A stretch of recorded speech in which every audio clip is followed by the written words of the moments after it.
This program is for discussion purpose only. Business Plus TV or any of our anchor does not bear any responsibility or liability towards the content.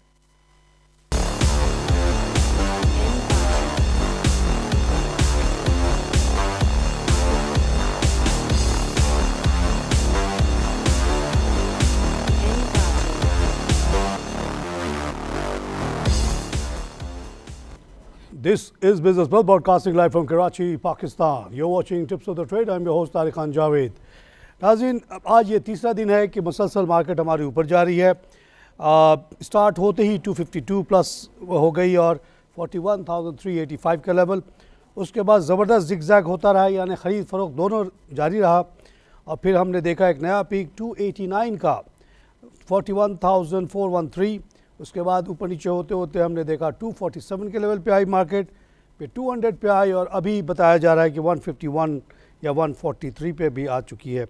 On the other hand हम Indian market को देखते हैं तो वहाँ 85 point की कमी है और ये बड़ी इंटरेस्टिंग सिचुएशन हो रही है कि जो कुछ आप डिबेट्स देख रहे हैं टीवी वगैरह पे, एक बड़ा ड्रामेटिक डिस्कशंस हो रही हैं. और इसके अंदर सबसे जो अहम बात वो ये है कि हमने देखा कि जब ये टेंशन बड़े पीक पे था तो एक दिन इंडिया की मार्केट 465 पॉइंट गिरी और हमारी मार्केट सिर्फ 59 पॉइंट गिरी. बॉर्डर पे अगर आप जाके देखें तो सिचुएशन ये है कि इंडिया ने अपने बॉर्डर को 10-10 किलोमीटर तक लोगों को हटा दिया है, जिसकी वजह से वहाँ के लोगों को बहुत ज़्यादा परेशानी हो गई है. पाकिस्तान में life goes on as usual. मैं जब कश्मीर के दौरे पे गया था तो वहाँ मैंने भी यही देखा था कि वहाँ कश्मीर से क्या आप ये समझ लीजिए कि फोर्ट अब्बास से मैंने ट्रैवल शुरू किया तो जितने बॉर्डर के एरियाज़ थे मैंने देखा कि पाकिस्तानी जो थे एकदम बॉर्डर के करीब तक, जहाँ तक बल्कि नो लैंड शुरू हो जाता वहाँ पे भी काश्तकारी कर रहे थे, जबकि इंडियंस काफ़ी पीछे रहते हैं.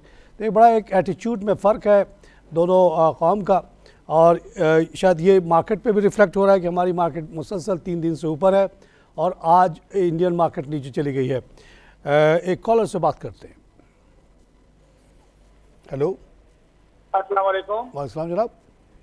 हाँ तारिक साहब, माशाल्लाह आपके मशवरे से मैंने 2-3 आइटम लिए, बहुत आगे जा रहे हैं. माशाल्लाह, अल्लाह आपको खुश रखे. Thank you sir. अच्छा, दूसरा मुझे पूछना था सितारा पेरोक्साइड के बारे में जी. और गनी ऑटोमोबाइल. जी, गनी माशाल्लाह आजकल काफ़ी अच्छा कर रहा है. गाड़ियों की सेल बढ़ गई है बहुत.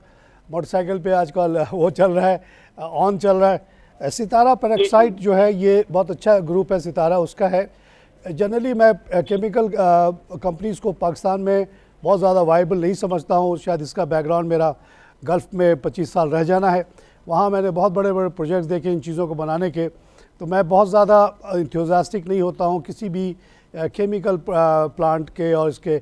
और सितारा पेरोक्साइड चल रहा है, ठीक है, कोई ख़ास नहीं है. आपको मशवरा होगा कि उसको छोड़ के किसी और तरफ तवज्जो दे दें. 700 शेयर्स हैं, कोई कमी नहीं है. Ghani is fine.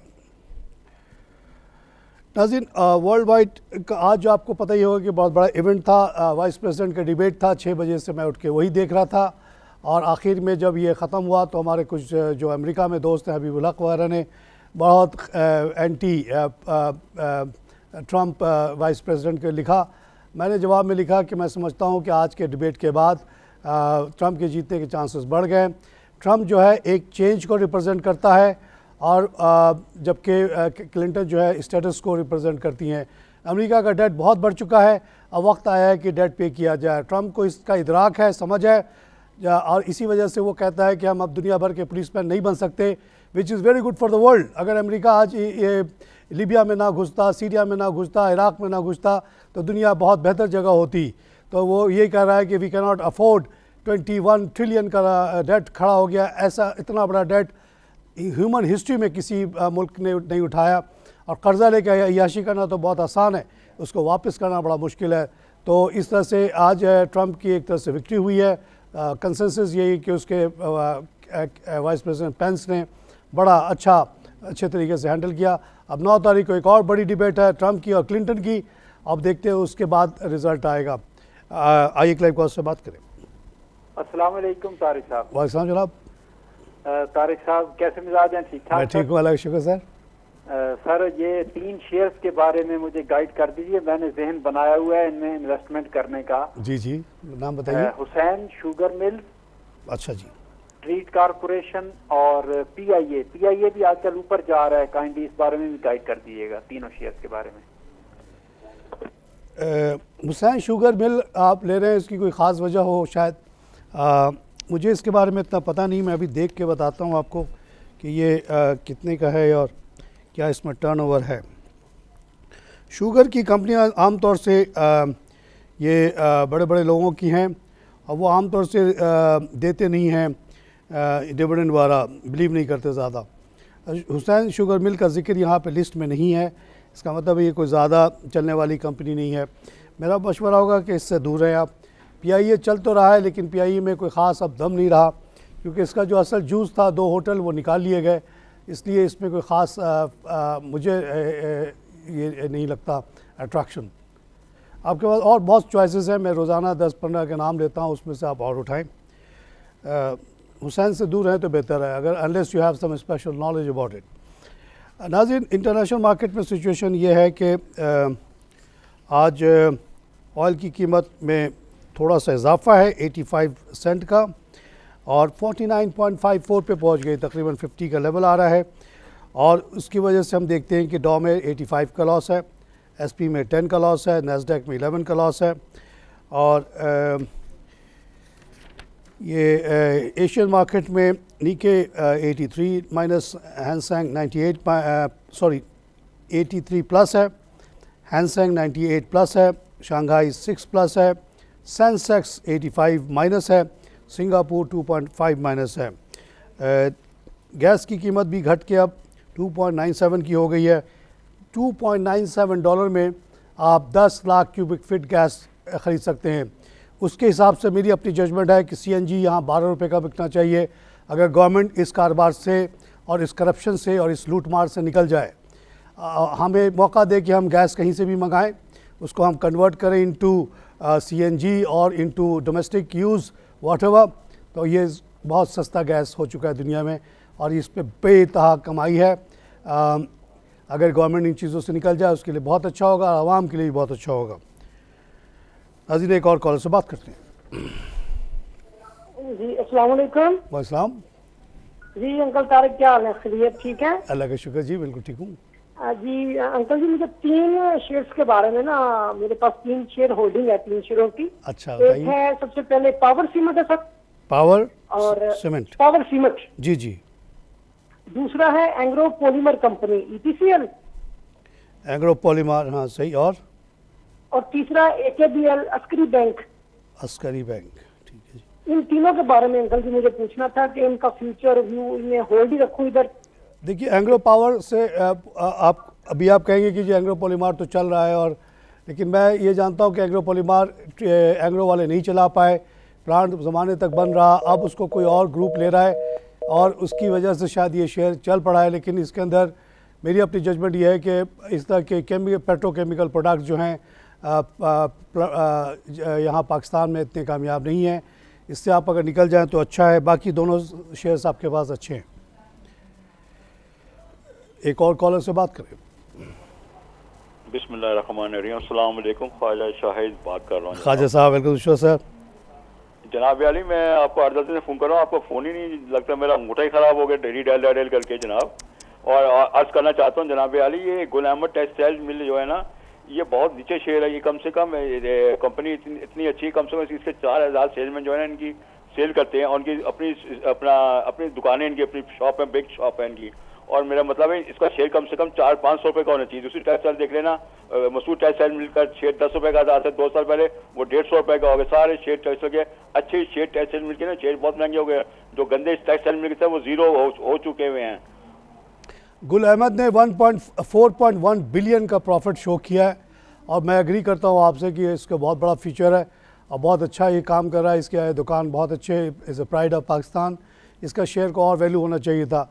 हमें डिस्टिंग्विश करना पड़ता है स्पिनिंग मिल से और वीविंग मिल से और ये कंपोजिट यूनिट से। कंपोजिट यूनिट ये है, निशात मिल है, ये वो है जिन्होंने शुरू से लेकर आखिर तक बनाते हैं, अपनी दुकान भी खोली हुई है प्रेस्टिजियस लोकेशंस पे, और ये बेहतरीन आपकी जो कॉटन है उसका बेहतरीन रिटर्न निकालती हैं।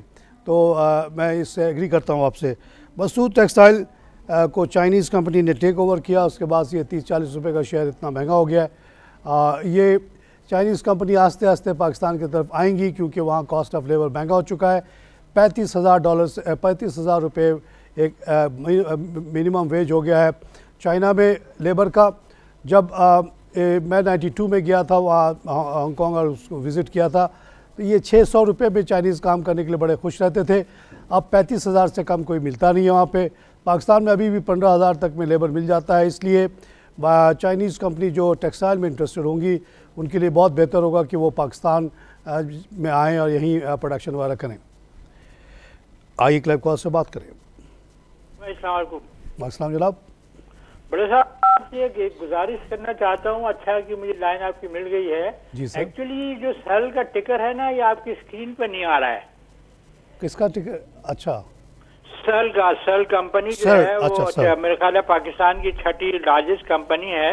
जी जी। उसका टिकर जो आपकी स्क्रीन पे क्यों नहीं आता है? आप देखिए ना, एबर्ट है और दूसरी कंपनी है, उसका आ रहा है, सेल का क्यों नहीं आ रहा? वाई? मेरा सवाल ये है कि देखिए ना, हम जो है उसके शेयर होल्डर हैं और जी, हमें जी। पता होना चाहिए, क्योंकि हमारा बाज़ दफ़ा नेट नहीं चलता है। तो ये बिजनेस प्लस की मेहरबानी है कि ये चला रहा है, और इसको कुछ आप इसको इंस्टॉल करवाए तो बड़ी नवाजिश होगी आपकी। मैं इसको अभी आप नादिया ये राबिया शहजाद से जिक्र कर देता हूँ कि इम्पोर्टेंट शेयर है, इसको ज़रूर चलाएं। कुछ छोटे मोटे शेयर्स को हटा दें। अब बात यह है कि 600 शेयर्स हैं, अब सबको तो हम नहीं चला सकते। चलाएंगे तो एक एक शेयर की बारी बहुत देर बाद आएगी, इसलिए हमें पिक एंड चूज़ करना पड़ता है। लेकिन ये हम कंटिन्यूस एक्सरसाइज करते हैं कि बहुत सारे जो बेकार पिछले दिनों पहले परवेज़ अहमद सिक्योरिटी जैसे शेयर जिसकी कोई वैल्यू नहीं है वो दिखाया जाता था, मैंने उसको हटवाया। तो राबिया से इसका मैं जिक्र कर दूंगा, इंशाल्लाह ये आ जाएगा। ये इंपॉर्टेंट शेयर है सर। रिकमेंड जो भी आप चाहे इसको ज़रूर ले। सनोफी एवेंटिस मेरा पड़ोसी है, बेहतरीन शेयर्स हैं। ये सब शेयर्स आप लोग लेके बिल्कुल भूल जाएँ। जैसे जैसे मुल्क तरक्की कर रहा है, जैसे जैसे मार्केट अच्छी होती जा रही है, सब चीज़ ठीक होता जा रहा है, इन सब कंपनियों के शेयर्स बहुत ऊपर जा रहे हैं। इन कंपनियों के शेयर्स को अगर आप 5 साल पहले रेट देखेंगे तो आप बड़े शौक में आ जाएंगे कि कितने सस्ते थे ये, और उस वक्त आप लोगों ने नहीं लिया और अब आपको लेते हुए बड़ा महंगा लगता है। कहते हैं तारिक खान एक्सपेंसिव शेयर्स बताता है। एक्सपेंसिव शेयर्स ही अच्छे शेयर्स हैं। आप नंबर कम ले लें, 5-10 ले लें, उसको एक भी लिया जा सकता है ऐसा महंगा शेयर। ये लोगों को मिसकंसेप्शन है कि 500 ही लेना पड़ेगा। अगर आपके पास एक अच्छा शेयर है, मिसाल के तौर पे ये जो आपका इंडस मोटर 160 का होता था, आज वो 1200-1250 का है, लेकिन उसने जो डिविडेंड डिक्लेयर किया 145, तो उस लिहाज से तो इसको 1450 का होना चाहिए। ऐसा शेयर आप ले लें जो एक एक शेयर आपको 150 के करीब दे रहा है, तो ये फ़ायदेमंद है, बजाय ये कि छोटे मोटे शेयर लें वो आपको 50 पैसा 30 पैसा का रिटर्न दे दें। नाज़रीन यहाँ पे लूँगा एक छोटी सी ब्रेक।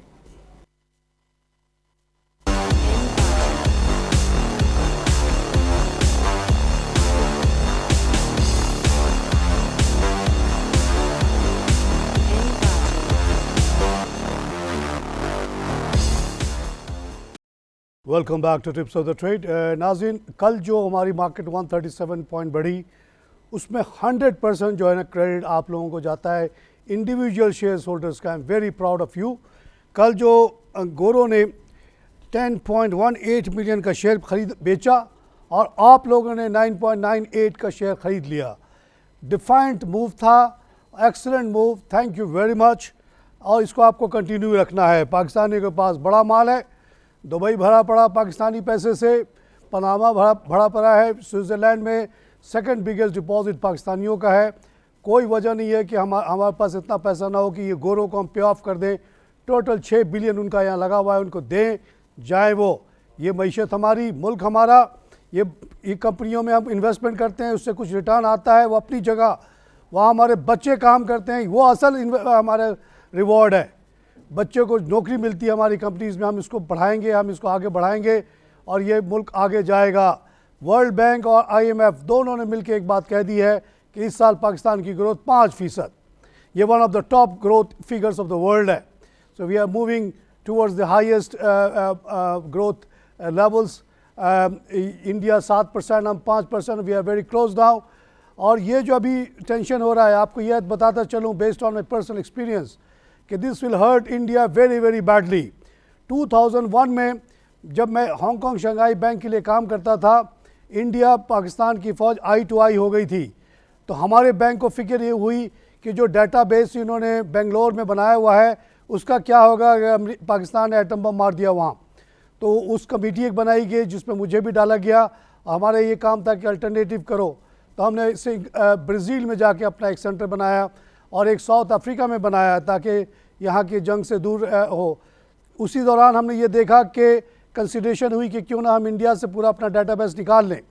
इसी तरह दुनिया भर की और जितनी बड़ी कंपनीज थी जिसमें माइक्रोसॉफ्ट, सिस्को वगैरह थे, सब ने एग्ज़िट प्लान बनाना शुरू किया। इंडिया की हो गई हालत ख़राब। इंडिया ने फ़ौरन पाकिस्तान से कंप्रोमाइज़ किया और फिर जो है मामला ठंडे पड़ गए। 2001 के बाद ये बड़ा एस्केलेशन है। इसमें आपको मैं बताता चलूँ कि इंडियन कंपनी जो ख़ास तौर से हाईटेक से बहुत पैसा कमाती हैं उनका बहुत बड़ा हाल होना शुरू हो चुका है। इसीलिए उनकी स्टॉक मार्केट गिर रही है और अगर ये टेंशन जारी रहा तो वो मज़ीद गिरेगी और बहुत बड़ी तबाही आ जाएगी इंडिया में। पाकिस्तान में तो कोई इस तरह की इन्वेस्टमेंट है ही नहीं। एक छोटा सा TRG है या नेटसॉल है, वो छोटे छोटे कंपनीज़ है, छोटे छोटे उनके काम है, उसका कोई इम्पैक्ट नहीं है। लेकिन इंडिया में ऐसी सी कंपनीज़ है जिसमें से एक है इन्फोसी, जिसको मुझे फ़ख्र है कि मैंने उसको, बड़े साउथ इंडियन शाही किस्म के लोग आए थे, उनको मैंने अबू धाबी के स्टेज पे खड़े होकर बेचा था, उनकी तारीफ़ की थी। और वो आज वो 10 रुपये का शेयर कई हज़ार का शेयर है उसके। वो बड़े शाही किस्म के डायरेक्टर्स डॉलर में बिलियनर हो गए क्योंकि उन्होंने इतना बड़ा सेटअप किया।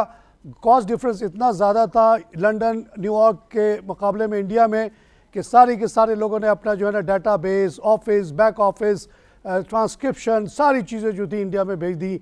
कंप्यूटर प्लानिंग ये होती है, कंप्यूटर के जितने काम वहाँ शिफ्ट होते चले गए। सिर्फ वो निकलते ही से इंडिया की हालत ख़राब हो जाएगी। इसलिए इंडिया मजबूर होगा कि जल्द से जल्द पाकिस्तान से कोई मामलात करे। आइए एक लाइव कॉल से बात करें। अस्सलाम वालेकुम। वालेकुम सलाम जनाब। जी मैं महबूब चौहान बोल रहा हूँ जी इस्लामाबाद से। महबूब साहब वेलकम साहब। तारक साहब से बात करनी है जी। मैं तारिकी बोल रहा हूँ सर। जी तारक साहब, गुजारिश ये है कि आपकी वाकई लॉन्ग टर्म लोगों के लिए बहुत अच्छी एडवाइस होती हैं, लेकिन ये भी मैं बात बता दूं, मेरा महबूब चौहान नाम है, मैं इस्लामाबाद से बोल रहा हूँ। जी चौहान साहब। थोड़ा सा ये भी है ना कि मैं सीनियर सिटीजन हूँ।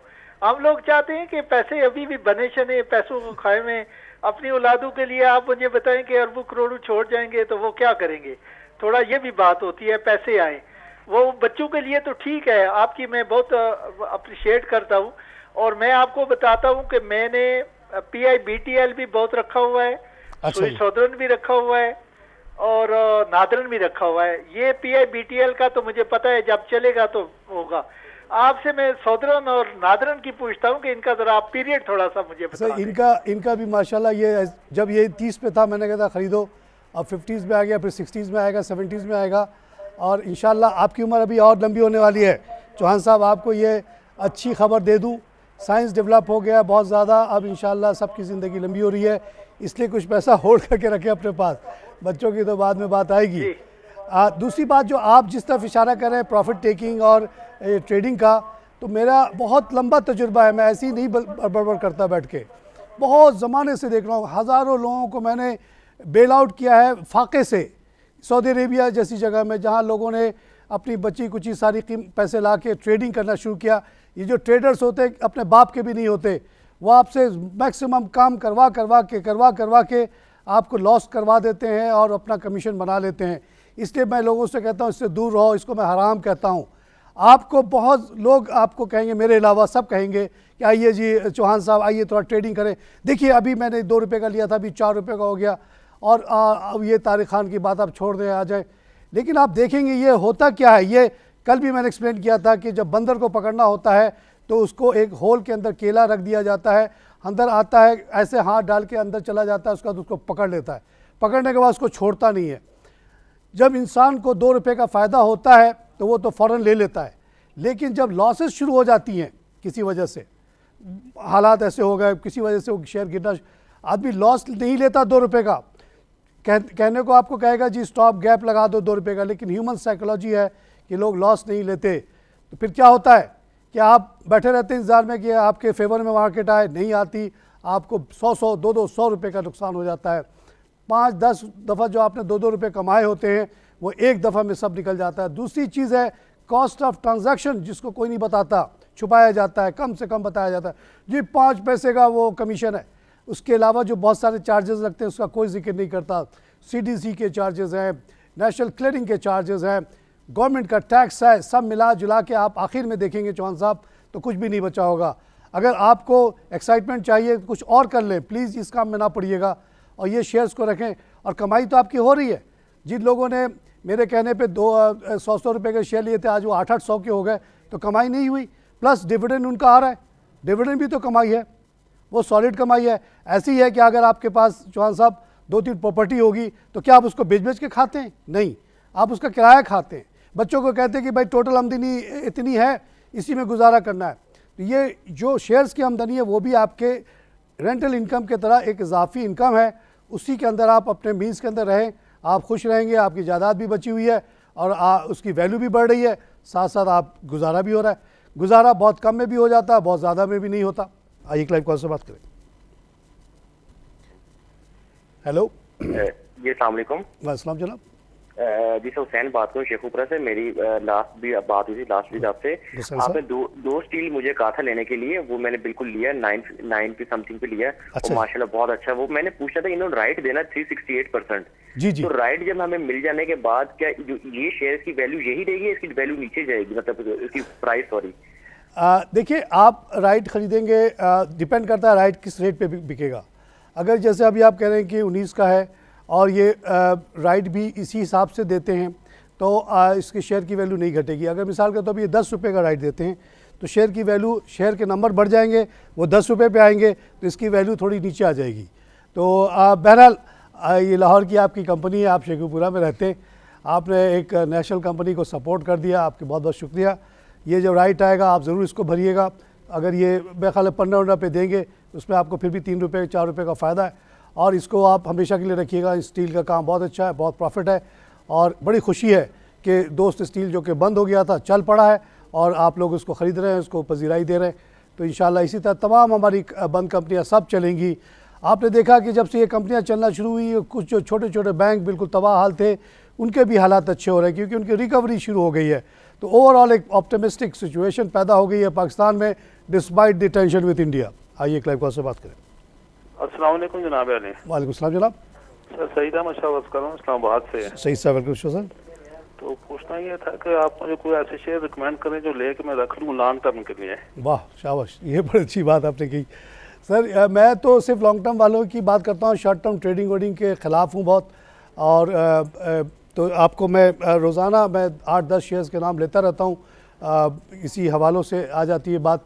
आजकल दोनों, अगर आप गैस की कंपनी को ले लें, इनके फ्यूचर बहुत अच्छा लग रहा है। शाहीर जो बीट 1 वाली कंपनी, उसको आप ले लें। अमरेली स्टील को ले लें, दोस्त स्टील को ले लें, लकी सीमेंट ले लें, फौजी सीमेंट ले लें। ये तमाम बहुत अच्छी कंपनीज़ हैं। ये अभी गुल अहमद का जिक्र आया था, गुल अहमद ने 4.1 बिलियन का प्रॉफिट डिक्लेयर किया। हमारे ख्वाजा शाही साहब जो कि बहुत एक्सपीरियंस रखते हैं, उनका कहना है कि रेट उनका कम है, ये ले लें, इसमें बढ़ने की गुंजाइश है। Habib bank, UBL has been doing very well, best bank हो गया है, उसके शेयर्स बहुत अच्छे जा रहे हैं, हबीब बैंक ले लें। इस तरह के बहुत शेयर्स हैं जो ले लें। और अगर आपको रेफरेंस कभी चाहिए हो तो प्लीज़ मेरे तमाम शोज़ जो हैं अपलोड हो जाते हैं, 3-4 शो अगर आप देख लें तो आपको 50-60 नाम मिल जाएंगे जिसकी मैं तारीफ़ करता हूँ, जिसको मैं सपोर्ट करता हूँ। तो आपका बड़ा अच्छा पोर्टफोलियो बन जाएगा। और लेके इसको बिल्कुल छोड़ दें, जो भी काम करते हैं करें। अगर आपके पास फारिग वक्त है, जाके कहीं किसी खैराती इदारे में अपना टाइम इन्वेस्ट करें, वॉलंटियर कर दें, लेकिन डोंट इन्वॉल्व इन ट्रेडिंग, उससे आपकी सेहत ख़राब होगी, आपको लॉसेस भी होंगे। आइए एक टाइप से बात करें। हेलो हेलो हेलो जी अस्सलाम वालेकुम। वालेकुम जनाब। जी तारिक खान साहब बात हो रही? जी मैं तारिक बोल रहा हूँ। हाँ जी तारिक साहब, मुझे BOP के बारे में पता करना था। सर BOP के बारे में मैं बड़ा फंस गया हूँ, मेरी बात गलत होती जा रही है, माशाल्लाह वो धड़ बढ़ रहा है। आज भी 1 रुपये बढ़ा हुआ, 16 रुपये का हो गया। अब बात यह है कि मैं एक बैंकर हूँ, मैं डाटा के बेसिस पे बात करता हूँ। 25 साल तक बैंक चला है, कई बैंक बंद किए। जो पहले बैंक में गया था उसका नाम था खलीज कमर्शियल बैंक, वो शेख जायद का बैंक था, बिल्कुल उसकी बुरी हालत थी, बहुत हमने संभालने की कोशिश की, नहीं संभला। तो फेडरल बैंक और एमिरेट्स बैंक को मिला के अबू धाबी कमर्शियल बैंक बनते हुए देखा। उस वक्त जो हालात हुए हमारे, आप सोच नहीं सकते हैं।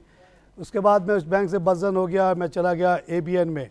ABN जो था वो बहुत बड़ा बैंक था, वो भी नहीं चल पाया, तो एमरो के साथ वो मर्ज हुआ, वहाँ भी मुझे काफ़ी तकलीफ़ हुई। उसके बाद मैं उससे पहले मैं BCCI में भी मैंने स्टार्ट किया था एज ए कोऑर्डिनेटेड ऑफिसर। 23 लोगों को पूरे पाकिस्तान से सेलेक्ट किया गया था, जिसमें मुझे भी किया गया। उसके चक्कर में मैंने CSS का इम्तहान जो दे के कामयाब हुआ, असिस्टेंट कमिश्नरी को छोड़ के उस बैंकिंग में लग गया। तो BCCI भी 91 में बंद हो गया। तो बैंकों को बहुत बंद होते हुए देखा है। बैंक में एक तरफ तो आपकी लायबिलिटी होती है जो डिपॉजिट होती है, जो आपको हर हाल में देना है। दूसरी तरफ एसेट होता है जो आप वो लगाते हैं, कुछ पैसे गवर्नमेंट में लगाते हैं, कुछ कंपनीज वगैरह को देते हैं। बैंक ऑफ पंजाब के केस में एक गैप आ गया एसेट का, कहते हैं 51 बिलियन का, उसको किसी तरह से कवर किया गया है। 20 बिलियन गवर्नमेंट ऑफ पंजाब ने डाला, 14 बिलियन की बैंक ऑफ पंजाब ने गारंटी दी हुई है, बाकी शायद प्रॉफिट वगैरह से कवर हुआ है। और इस तरह से वो बैंक अभी भी जो है स्टेबल मेरे नज़र में नहीं है। अदरवाइज़ 14 बिलियन की गारंटी क्यों दी जाती सेंट्रल बैंक को? इस सब के बावजूद मेरे उस लिहाज से देखा जाए तो बैंक की कोई वैल्यू नहीं, उसको बंद हो जाना चाहिए। लेकिन ये बैंक आगे चला जा रहा है, तो मेरी बात यहाँ पे तो गलत हो रही है। आप अपने जजमेंट से जो करना चाहें करें। नाज़रीन, प्रोग्राम का वक्त ख़त्म हो रहा है। जाते जाते मैं यही कहूँगा कि माशाल्लाह 5% की ग्रोथ अगर ये वर्ल्ड बैंक IMF कह रहा है, बहुत बड़ी बात है। अगले साल इंशाल्लाह इसमें और इजाफा होगा। और मेरी अपनी जजमेंट है कि इंडिया अपने इंटरेस्ट में ये बहुत जल्द डी-एस्केलेशन करेगा। इंडिया इस वक्त ख़ुद बहुत तकलीफ़ में है, क्योंकि उसकी एक बहुत बड़ी आबादी कई महीनों से खड़ी हो गई उठ के, और वो कर्फ्यू लगा के बैठा हुआ है। किसी दुनिया में इतना महीनों की कर्फ्यू लगती है? और उसके बाद वो छोटे छोटे यूरी अटैक और बारामूला अटैक, अटैक कहाँ हो रहा है? फ़ौजी अड्डे पे हो रहा है। हमारे यहाँ तो स्कूलों में, मस्जिदों में होता है। तो आप अपने फ़ौजी अड्डे को हिफाजत नहीं कर सकते और रोते हो हमारे ऊपर। ये तो बड़ी शर्मिंदगी की बात है कि फ़ौज ऐसी फ़ौज है जो अपने अड्डे की हिफाजत नहीं कर सकती, तो इंडियन की क्या हिफाजत करेगी? तो इंशाल्लाह ये मामला ठंडे हो जाएंगे और पाकिस्तान तरक्की करता रहेगा। पाकिस्तान जिंदाबाद। इसी के साथ प्रोग्राम ख़त्म करूँगा। खुदा हाफ़िज़।